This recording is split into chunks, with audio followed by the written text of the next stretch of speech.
It's time to break down the biggest stories of the day. This is the top 3 stories of the day on KSLSports.com. 97.5 The KSL Sports Zone. Jacob Ben, 97.5, the KSL Sports Zone. It is time for the top 3 stories of the day at KSLSports.com. That is brought to you by our friends at J. Brooks Jewelers.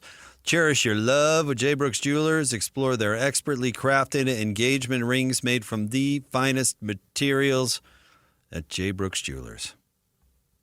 Ben, I've noticed that diamond-studded earrings are totally back. Are they? You considering going with that?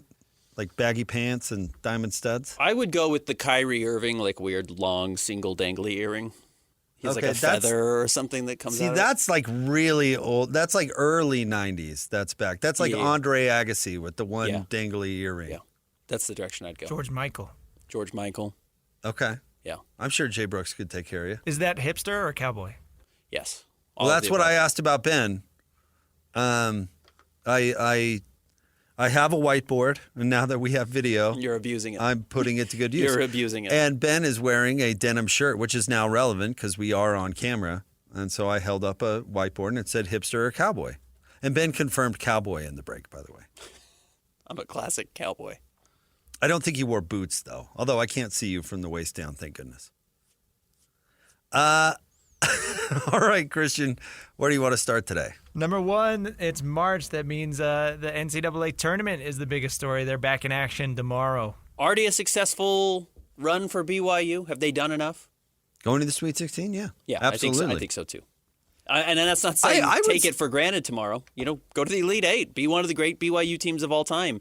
That's how you have to operate. I think, it certainly now, it's not like the past where you had Andre Miller on the roster for 3 years and Doliak, and I know Van Horn had left, but you kind of build up to this peak. It's not how it works in college basketball anymore. You don't build up to peaks. You just kind of have to take advantage when the hand is fortuitous, and right now the hand is fortuitous for BYU.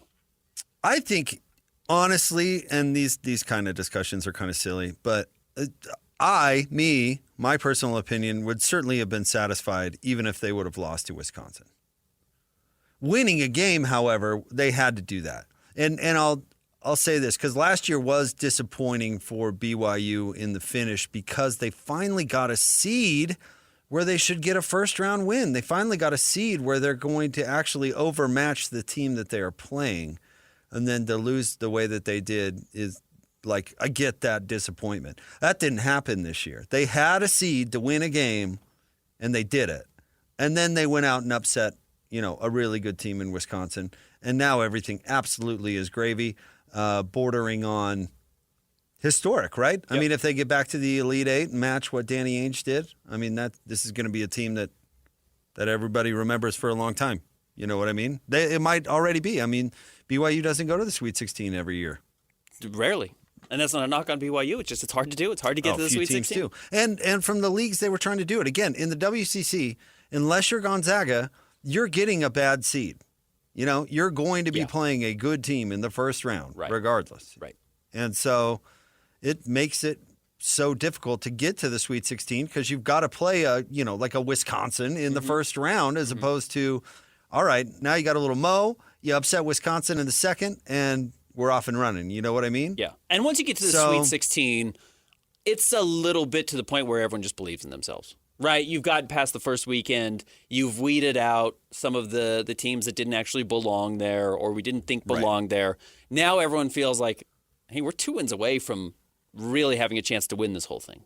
The pressure's off in a weird way, even though it's arguably more pressure. But if you're BYU, I would guess they go play loose against Alabama. And it's more similar to a regular college basketball weekend where you go to the conference tournament right into Selection Sunday. Some teams are playing Tuesday, Wednesday, and then Thursday you start. It's a really quick turnaround. BYU played Thursday, Saturday. You get a week now to prepare for Alabama. You get back to this process. So excited to see that. I know Mitch Harper, our BYU insider, is in New Jersey right now. Well, Alabama is super athletic, and that's something that's hurt BYU in the past. So we'll see. They've been really guarding lately, so that's going to have to continue because Alabama can really score it. However, Alabama, not so interesting in guarding, so maybe we'll see a real shootout. I'm excited. All right, what's next? Number 2, spring football is underway for the University of Utah. Kyle Whittingham talked to media. He had some funny things to say. It went good. We had some live work. In fact, right out of the gate, it was about 10 minutes into practice where we cranked it up and went live, and that was very spirited, very competitive. It's different practicing in pads, obviously. Some fatigue showed up and guys getting a little bit tired, but one thing we stress here is if you're tired, nobody cares. Nobody. Your grandma or your mom back home might care, but nobody here cares, and so don't look for sympathy, don't look for a way out, just keep fighting through it. And that was a learning experience for a lot of guys today that haven't been in this program. It's pretty heartless, Whit. No sympathy for the tired? I get tired walking up the stairs. Well, you and I are in bad shape. Whit doesn't care. Whit does not Yeah, care. no, Your mom that's might what I'm care. saying. No sympathy. Your grandma back east might care. I sympathize with the players who get tired. It's hard. Football's tough. I am happy for Utah fans and I'm happy for you and I, that the whole narrative about Utah this year is Cam Rising's knee sustainable? Or is he going to be able to play? Lasted a while, yeah. It was like a 3-year narrative. It was really 2, but it was all of 2 years ago, the summer. Oh, he's playing pickleball at Big 12 Media Day or whatever. He's healthy. He's not healthy. Is he going to be available for game 1 or game 2 or game 4 or game 8? And that was all of last year, or 2 years ago, I should say. And then, of course, he got 2 quarters of work against Baylor, and then the narrative came right back, and it was a disaster, and it was the disaster leading up to the season. I'm just happy to flush that. I'm happy to get rid of that. I'm happy to have new conversations. I'm excited to see what Devin Dampier looks like, and I'm excited to see how he performs. And that doesn't even bring in the conversation of the Isaac Wilsons of the world who are back, who are going to have a chance to compete when he gets healthy. Okay. So I'm happy to have something new to discuss at Utah, and it needed it really badly. Devin Dampier's leadership. Close. Well, why wouldn't it be the original French Dampier? I always wondered that about Eric Dampier. It's Devin Dampier, the same reason it's Eric Dampier. What? Because they're not from France.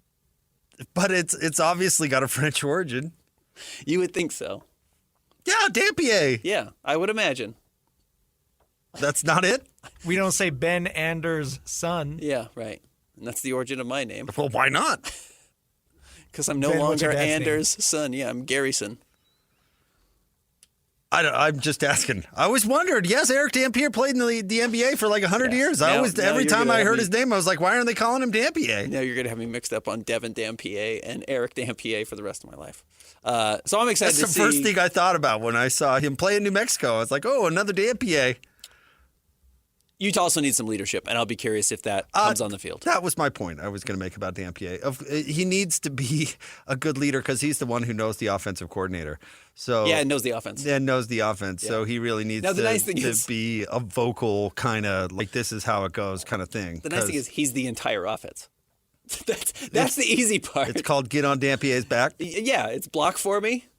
And I'll do the rest. I think actually Ottawaya and his running back room is honestly more important. Yeah, the running back room's going to be really good. The running backs need to get back to being Utah running backs. And this system is going to be run heavy, and Dampier is going to be a part of that. But I think they've got to get back to being a RB1 factory. Well, that's going to be Wayshawn Parker's job. The kid that transferred in from Washington State. Yeah, and he's going to have to perform. That's what I'm saying. I think that room is actually kind of the most important story going on. And it seemed to be some excitement for Nate Johnson being back in the program. He's dynamic with his legs. That's where he's most dynamic. Might be the only place he's dynamic, but that is a tool. Well, the forward pass was not dynamic. Not his forte. Not dynamic, certainly. Not his. Spelled differently. What's next? Number 3, in case you missed it, Will Hardy, pretty spicy last night after the loss to the Grizzlies. The lights are on, you're competing, you're representing an organization, you're representing a fan base, our community, and that was just unacceptable. There are going to be casualties from this season, not because of last night exclusively. There were always going to be casualties from the year. You weren't going to bring back all of these young guys, plus the top 5 pick that you were going to bring back, plus a lottery pick or 18th pick that you're going to get from the Timberwolves, plus the fact that clearly Cody Williams needs as many minutes on the floor going forward, and you're basically reintegrating Taylor Hendricks into the NBA. I think those are going to be the priorities going forward. I think it's specifically going to be the top 5 pick. I think it's going to be Taylor. I still think there's some runway for Cody to prove himself. I think Kyle Filipowski's done a terrific job to prove that he belongs in the NBA, but he's still got to get better. I'm not pretending he's arrived by any means, but I think there's going to be casualties. Will Hardy really took the rhetoric to an 11 last night, didn't he? Did he just? Can we play that again? I did not catch this when I was listening to it live. Did he just accuse the team of embarrassing the community? Because that is really something. The lights are on. You're competing. You're representing an organization. You're representing a fan base, our community. And that was just unacceptable. He made it clear that you should be proud to be in the NBA, to be wearing a Utah Jazz jersey, and yes, to be representing the people who are there to support you. He was in such full dad mode. I didn't even catch that. You've embarrassed the family. He did. That's how he felt. It's like kids misbehaving at Denny's. It's the lecture you got in the car home. I have never been so embarrassed in my life. You embarrassed me. He said specifically. You embarrassed your mother. He specifically said, "I'll drive home disappointed." He said that. He was in full leaving dad the restaurant mode. after the kids are throwing the napkins all over the dining room. Getting syrup everywhere. Oh, you've embarrassed everybody. The community. The community. I don't pretend to have all the answers. I'm a young coach. I'm still figuring out a lot. It's my 15th year in the NBA, and I've seen a lot of players make it, and I've seen a lot of guys behave in a way that if they could go back in time, they'd take it back. That's a threat. Yeah. I couldn't cut all of you, but I did cut most of you. Yep. Full dad mode. You will be grounded for a month.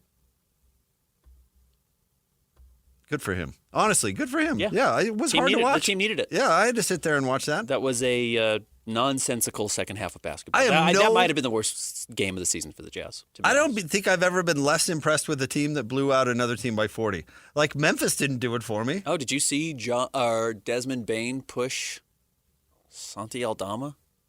Is that who it was? On the sidelines?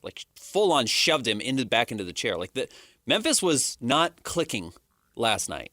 The Jazz just absolutely rolled over in the second half. All right, stay tuned. We'll have more coming up next. It's Jacob Ben, 97.5, the KSL Sports Zone. You love your dog. You can't imagine life without him. So it's time to vote for Fido and the rest of his kind. What up, dog? It's the Man's Best Friend Bracket Challenge, where you can vote for the best dogs on the planet. Vote now at KSLSports.com. But take your time. We know these decisions can be rough. Really? Rough? Who wrote this? You better watch yourself, big dog. It's the Man's Best Friend Bracket Challenge. Going on at KSLSports.com. Powered by IFA. Stop by one of their stores today or visit them online at IFA.coop. IFA. Helping to grow the things you love.